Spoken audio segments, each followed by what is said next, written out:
Sandra. Welcome to another episode of Asexualized, my asexual life. This is a place to be for education about asexuality, all things asexual, and I share my own asexual life journey in order to help you in yours.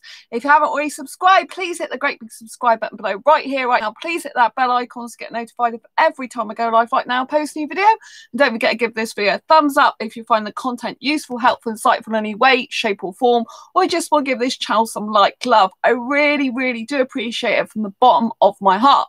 In a moment, we're going to be discussing asexual relationships. Asexuals lack attraction. So what type of relationships do asexuals want? If you didn't know, I'm the author of Asexual Perspectives, 47 Asexual Stories, Love, Life and Sex, a celebration of asexual diversity.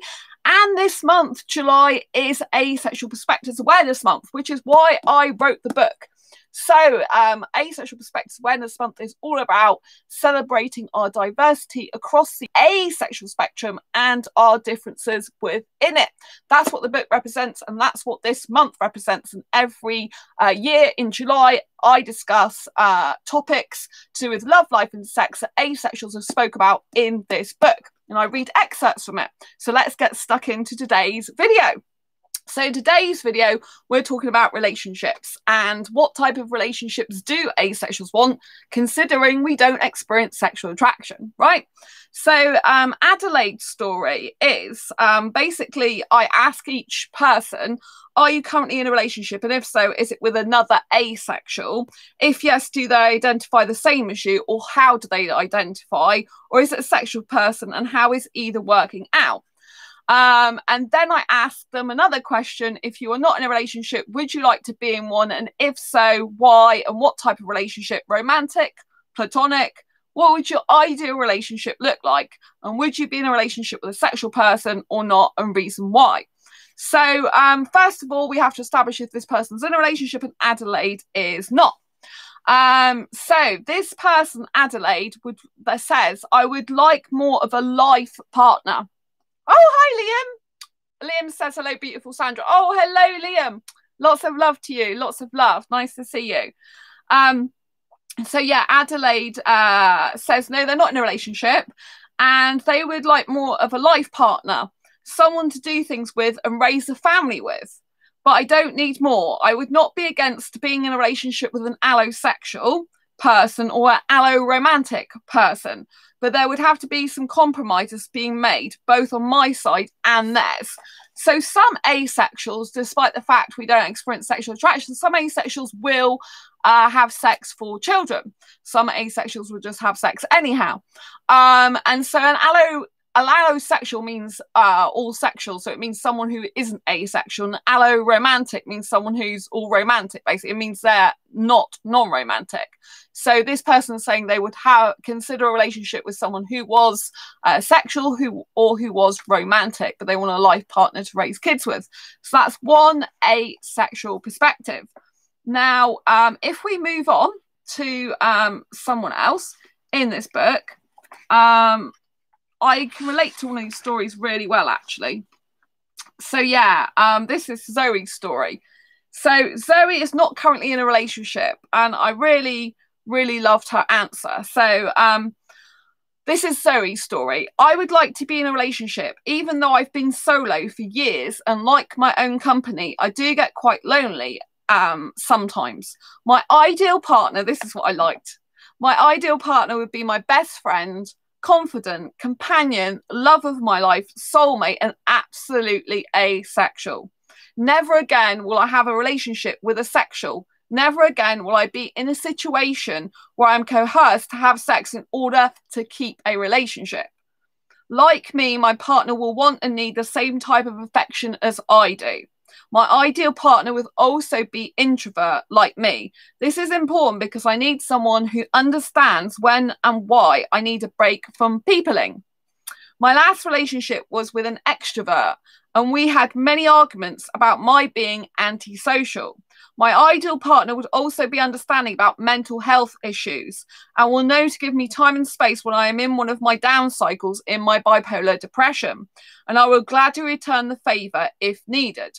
So I think there's some good bits in there. Like, I've been single predominantly since 2011. You know, if you watch his channel, that I had a brief relationship last year, and I've had like dating. I've dated some guys, but I haven't had a long-term relationship since 2011, which was the last time I had sex, which I'm very, very happy I'm not having sex anymore. So I don't feel lonely, but I do love the fact I've got friends, because I'm extrovert. So I'm different to this person in the sense I am extrovert.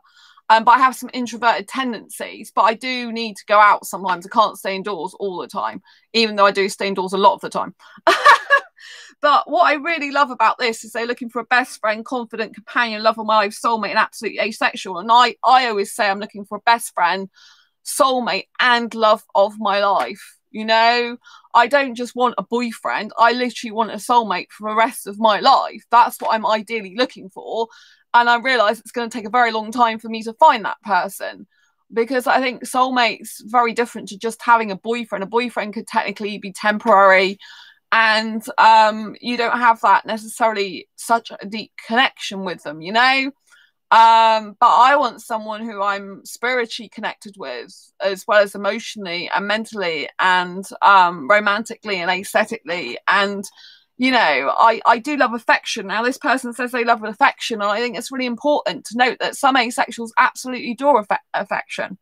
It's like with me, I was talking to a guy on ASAP in the early hours this morning. Now, he is foreign, but his parents live in the UK, and he's coming back to the UK next year, he said. But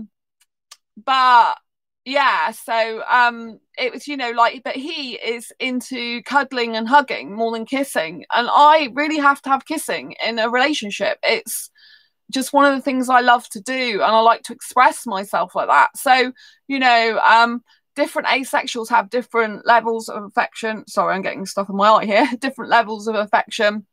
They have different things they want to do. Some want to kiss, some want to cuddle, some want to hold hands, some want to completely strip bare and touch each other all over.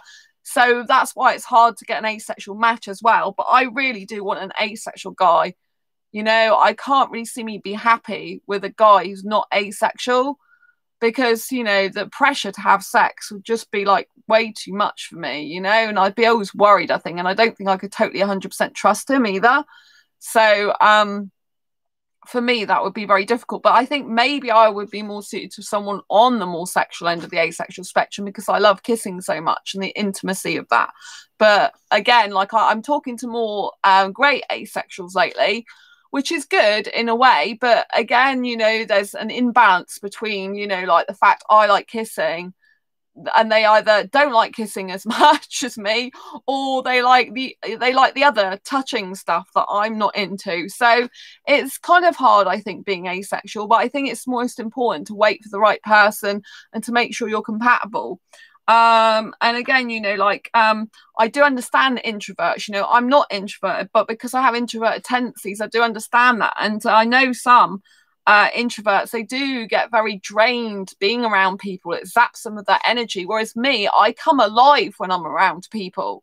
You know, I absolutely love going clubbing, for example. I come alive.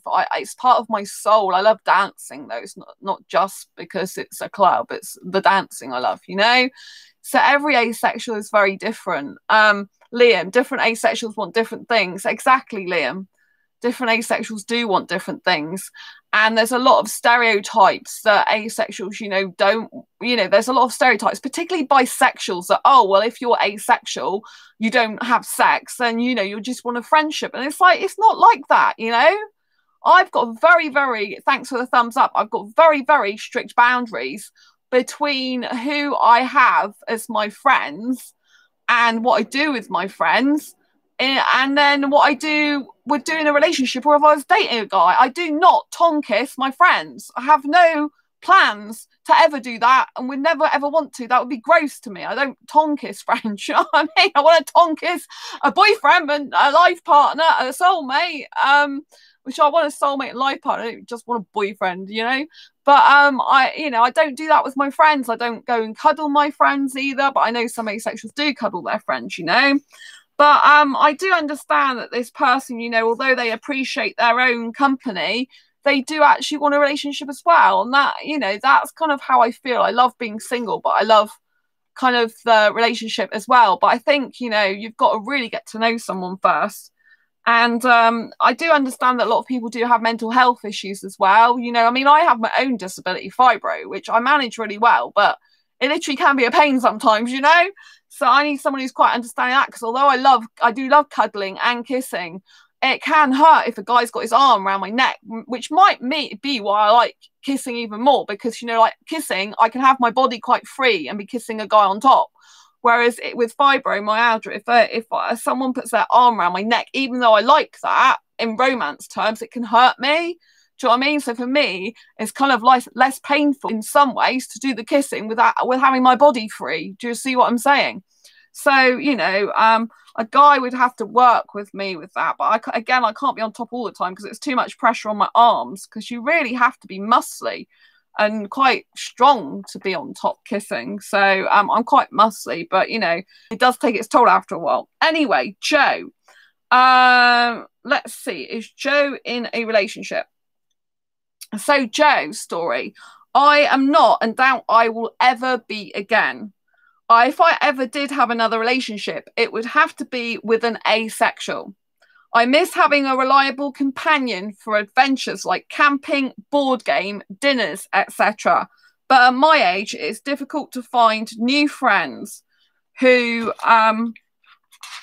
have available time. Now, Joe is Joe's. I don't know their exact age, but they said they lost interest in sex between the ages of 30 and 35. So I know they're 35 plus. And they were a child in the early 1960s. So yeah. But, you know, I don't think it's ever too old to be in a relationship. You know, people get married like even when they're 60, 70 or whatever. So I don't think it's ever too late to be in a relationship. Sometimes it's meant to be that you're in a relationship later on because you've got too much you need to do in your life. And the powers that be have got other plans for you. Do you know what I mean? So anyway, this person, Joe, said, basically, they're not, I think I would prefer a close friend or two. Not really a relationship. As for romantic, candlelit dinner, yes. Slow dancing, yes. Kissing, etc., no. I definitely would not want to get involved with a sexual person because that doesn't even make sense to me and wouldn't be fair to her. So, you know, again, you know, it's very interesting how many asexuals would prefer to be with another asexual. Because, you know, being with a sexual person, it is harder for an asexual person. You know, we have more to worry about, more to be nervous about around sexuals in terms of a relationship, unless they've got a low libido, of course, you know. I think it's hard for us, you know. It's actually easier for us to be with a person of our own kind because they understand us better, they can relate to us better. You know, they're not going to have this sexual energy all the time after you. You're going to be able to relax around them much more.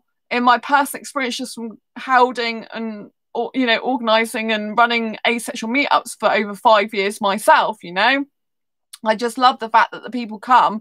You know, I know none of them want to go and jump my bones and want to have sex with me. You know, it's very relaxed and very good. And there's all different people that come, different types of people.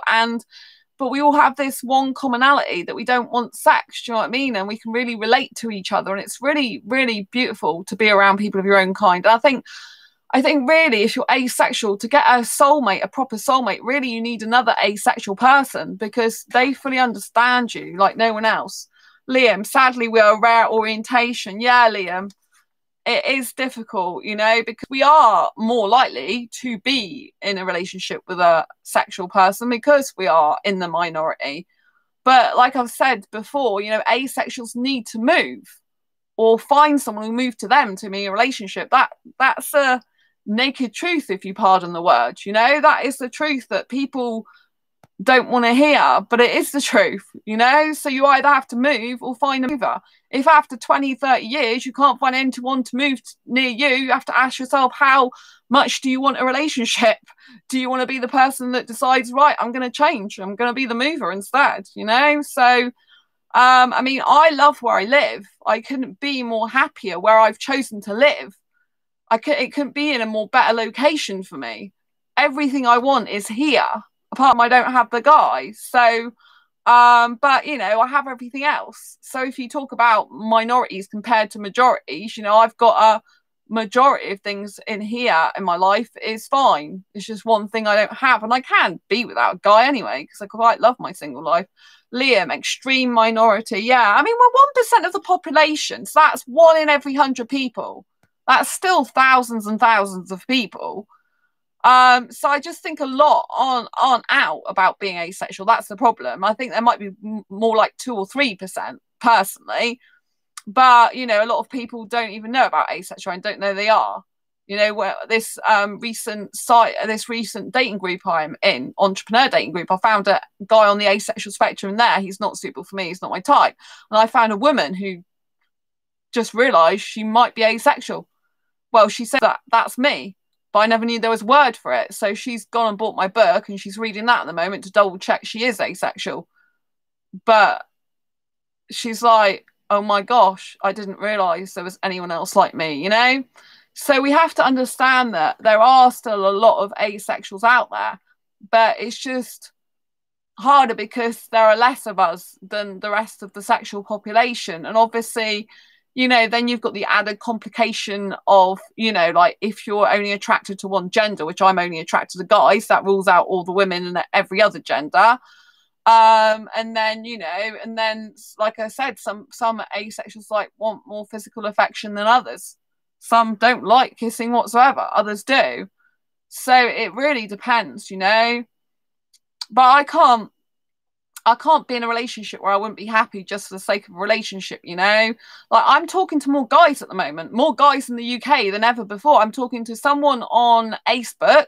He's British, as far as I know. He's actually really nice so far, but I've only been talking to him since the 1st of June. I'm talking to a couple of other guys who are in the UK. One is part Indian, actually, but we're too different, you know? He's not into kissing. But he's really lovely. I can feel his heart. It's very beautiful. Very beautiful. I think we'll stay good friends because I just feel warm towards him. I feel like he's got a very beautiful heart. So I'll probably stay friends. I can see me being friends with him for quite a long time. We do get on, but we're quite different in our needs. Like, he's more either a biker guy into a gothic girl, and I'm like a clubbing girl. He likes his space and more countryside. I like my city. And I don't like too much space. So, you know, but he's a really lovely guy, really nice person so far that I've known him. And then there's another guy in the UK as well, British. But none of these people live near me. None of them. They live miles away from me. So yeah, and there's been a guy in India that's talked to me on ASAP. But he says he could move for a relationship, but I don't see it. So how? And you know, I can't do a long distance relationship. I'd have to meet him in person to even decide that. And he's older than I would usually go for. And then there was a foreign guy, like I said, I started talking to this morning, early hours this morning, whose parents live in the UK, and he's going to come back to UK next year, but he's not into kissing. Liam, I so far haven't met any other asexuals. You'll have to come to the UK, Liam. Come to the UK. Come to one of my meetups. You'll meet them then. I mean, obviously, I'm still not doing in-person meetups yet because the full lockdown hasn't finished. I mean, it has for most people, but for example, my mum, she's high risk category, three categories. She's had a letter from the doctor, so she can't. She's still in isolation. She won't find out till next month, August, whether she can come out by isolation or not. That's when I'm recording this. It's July 2020. So yeah, so you know, I am, and quite a lot of people that are in come to my asexual meetups, they have special needs, disabilities, they have vulnerabilities as well where their health is concerned. So you know, I'm going to be, and they have to travel, so there's quite a lot of risk involved. That at the moment it's still too much risk. Wait for a while and see what happens. But yeah, when I do my meetups, it'll be great. I'll probably do another virtual meetup one point as well, which will be good. So anyway, let's talk to Eddie. Not the Eddie that's usually on here. This is another Eddie. Eddie that's usually in the chat. He isn't actually asexual, but he does have an asexual girlfriend. So sometimes it can work out as heterosexual with an asexual person. No, so don't give up hope completely. So yeah, so this guy's called Eddie, and this guy's not currently in a relationship and never has been. Cleft palate makes me a bit of a weird looking bloke, so I'm not going to pull a sexual anytime soon, and I don't know any other aces, which is very similar to what Liam said, that Liam hasn't met any other asexuals, and this guy said that he doesn't know any other aces. Oh, hi, 100% Beef. Nice to see you. Lots of love to you. Yeah, so basically this person, Eddie, who's not the one in the chat usually, they said, I wouldn't object to a relationship with a sexual person. The relationship couldn't be all about sex, of course. If I were to limit myself to relationships with only aces, that's a very small amount of people, and I would be rejecting all of the awesome sexual people I will meet. So that's very relevant really to what Liam said, is we are a minority. So therefore, it might be an idea to consider sexuals. But if you're a sex repulsed asexual and you really don't want sex and the sexual does, then it's not going to work out. So I would recommend not going there, because you want to save yourself some heartache and pain by not even getting emotionally attached to someone whose sexual needs are completely different to yours. Scary Jerry, hello.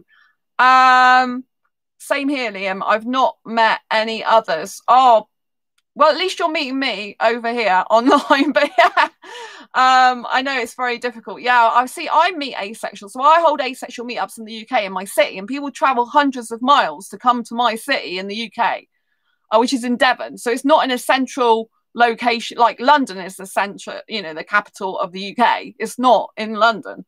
Right, but people have travelled to London to come to my meetups. People have travelled for London, Worcester, Hertfordshire, Newcastle, Brighton. If you ever get a map of the UK up on Google, you will see that these people are miles away from me, like hundreds of miles, some of them, One guy spent 12 hours on a coach from Newcastle to come to my city, stayed in a B&B and went 12 hours back on a coach as well. So, it does require traveling usually to go to meetup. Meetups tend to be spread out throughout your whole country if you've got them, because there's only certain people that will do them. But I mean, I do have asexual meetup courses coming out, premium course soon, which will be a very special early bird offer, and virtual meetup course. So if it's something that you're looking to do yourself, you might want to grab those courses when they are launched in the next couple of weeks, because they're on a reduced reduced price when they're launched. So, and they show you everything. The Asexual Meetup Mastery shows you absolutely everything, how to arrange your own asexual meetup, so you can get people coming to you. Liam, Scary Jerry, we are a rare breed. Oh, bless you. We're rare, but look at us. There's 4 here right now, me and you 3. So, and just think, one in every 100 people is asexual. So if you're in a room full of 500 people, there's 5 asexuals in total in the room, in theory. Do you know what I mean? So I have actually been out with my friend who's not asexual. She was in a karaoke competition, and I met an asexual guy there. Right, so that was it. He's not suitable for me, but I met him, So, but when I hold asexual meetups, I do meet asexuals in person, and I do meet up with them separately, one-to-one. In fact, I'm Skyping my best asexual friend again in like 11 minutes, so I can't stay on this stream for too long today. But yeah, me and Sam, who's my best asexual friend, we met in my asexual no sex dating group. And we didn't really know each other in the group at all, right? And the only way we got talking was because they said that they collect dice, and I won a dice in a cracker. So I sent them the dice as like a, just as a free gift. I sent it through the post to them, and that's the only contact we really had as such, other than they were in my group. And I didn't know them very well. And then they decided to give one of my meetups a go, and they've been to other meetups, and they got put off because they didn't have very good experience at all. They felt like an outsider.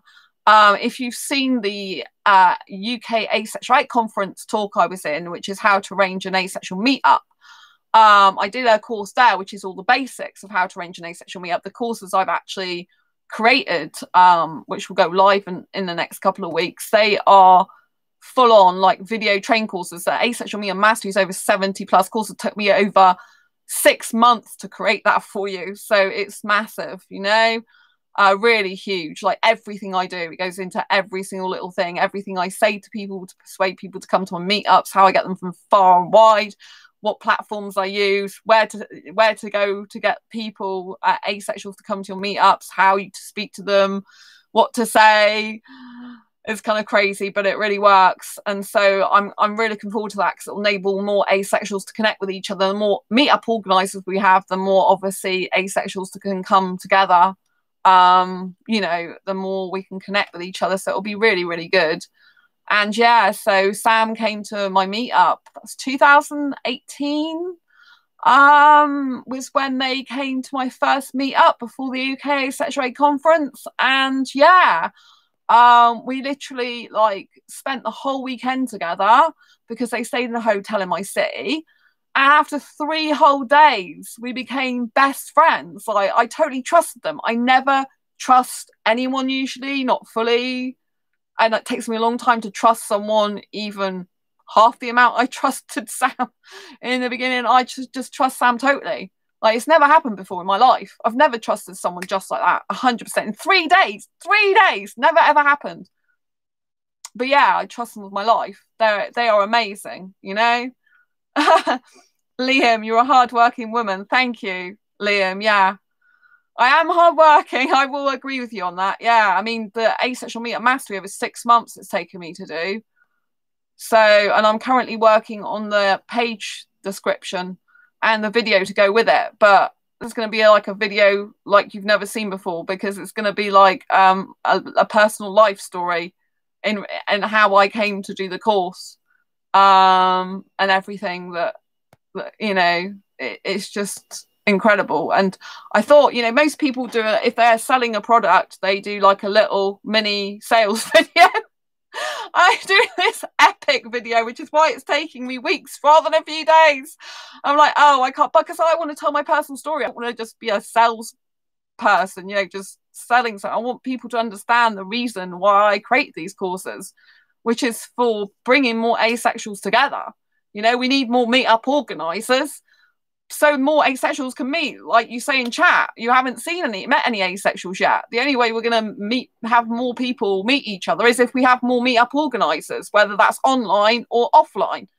I've got a course, I've got 2 courses coming out. One's the Asexual Meetup Mastery, which is everything, and one's the how to arrange a successful online asexual meetup, which covers the 7 steps of success to ensure that your meetup is successful, which is a secret thing that I have created from my training for years. So yeah, it's really good.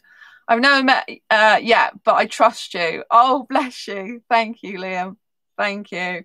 Yeah, so it's really important that more and more people organise meetups, whether that's in person or online. You know, if it's online, you can get people all around the world coming. I had someone from Australia to my first online asexual meetup. That's someone who helps me out with the business group. I've got a very small asexual business group on Facebook, and they're always posting inspiration to keep us motivated in there.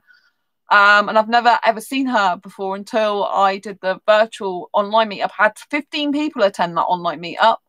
It's my first ever online meetup. So, you know, that was people from all over, not just the UK. So that was incredible. So, yeah, and it went on for a long time. Some people left after an hour. Some people stayed on for a long time. So that, again, is the beauty of online. You can make it as short or as long as you want it to be, or the people need it to be. So yeah, so with Sam, I'm so fortunate, because if I hadn't done asexual meetups, I would never have met my best friend Sam and been best friends with them, because we wouldn't have been best friends as we were in the group. We barely knew each other, and now they're admin of 3 of my groups as well. So yeah, and as soon as they can, I know they'll come down and see me. So they gave me that for my birthday. Can you see? Eeyore. So lovely. So that was my friend. Yeah, I was going to say that's my friend. That's my friend. Eeyore's my friend too. But yeah, my best friend bought me that for my birthday. So excited. But you know, that's what asexual meetups can do. You know, you can make best friends for life. I made another best friend, Andy, for life. You know, another guy called Mordecai. Don't see that often in between meetups because he lives in Worcester, and we don't tend to see each other one-to-one, but more in a group. But he comes. He's a really nice person. You know, and then I got Ralph, who lives fairly locally. Ralph's got a young asexual fiance, so he's asexual. His fiance's asexual. And so yeah, they are just totally in love, you know. So you can meet other asexual, but either he will move or she will move when they, you know, because they're engaged to be married. Either he or she will move. Either one of them will move in the future. So, you know, again, you have to be prepared to move, at least one of you. And my friend who married his asexual partner, female partner last year, husband and wife, they're both asexual. He used to commute to her every weekend, and then she moved in with him just before they got married. So, you know, again, you have to be prepared to move or travel for an asexual relationship usually, because you're unlikely to find the perfect match in your city. I mean, I do know 2 asexuals in my actual city, but I'm not as close to them, you know. The guy's very different to me. We're totally opposite, apart from thanks for the thumbs up, apart from the one thing we have in common with IT. We're very, very different from each other. So but they do come to my group meetups sometimes still, so that's good.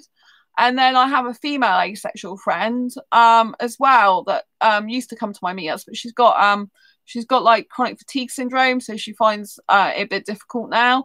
But yeah, she's an Exeter as well. So there are asexuals, but obviously neither of those are suitable for relationship. I'm into guys. I'm into younger guys who I've got lots in common with. So yeah, it's just the way it is. But don't give up hope, because, you know, you never know when you're going to meet another asexual. And you've got to remember, if you're not telling people you're asexual, if you're in the closet about it, just think about how many other people you'll come into contact with who's also in the closet. That's the problem with not saying you're asexual, with keeping it hidden. It's because if you keep it hidden, everyone else is keeping it hidden. No one actually ends up finding out they're asexual or find out other people are, and that's less likely to be able to make asexual friends then. Less likely to be able to find someone for a relationship if you want that. So that's why it's very important to come out as asexual, to talk about it, to spread awareness, because you're more likely to find someone then. I find asexuals. I tend to find people who know asexuals, even though they're not asexual themselves. In supermarkets, I talk to people about asexuality. In the street, pretty much everywhere. Yeah, I am an extrovert, so I don't expect everyone to be like me completely like that. But you know, it's good if you're talking to someone to say about asexuality, if you're having a good conversation with someone, especially if you know them, you know. It's very important to spread awareness. Thank you so much for the thumbs up. Anyway, I'm going to leave you for now, because I have to Skype my best asexual friend. It's been a week since I last Skyped them and spoke to them via video chat. Oh, there they are. Sam appeared. Just in time. They're like, get your butt over there, Sandra. What are you doing? You're still streaming. And thanks for the thumbs up. I was just checking. Yes, I have to go. So embrace your quirky and each other's. Love you lots, Liam. 100% be Scary Jerry. Sam, take care. Lots of love. Gotta go. Bye. Bye.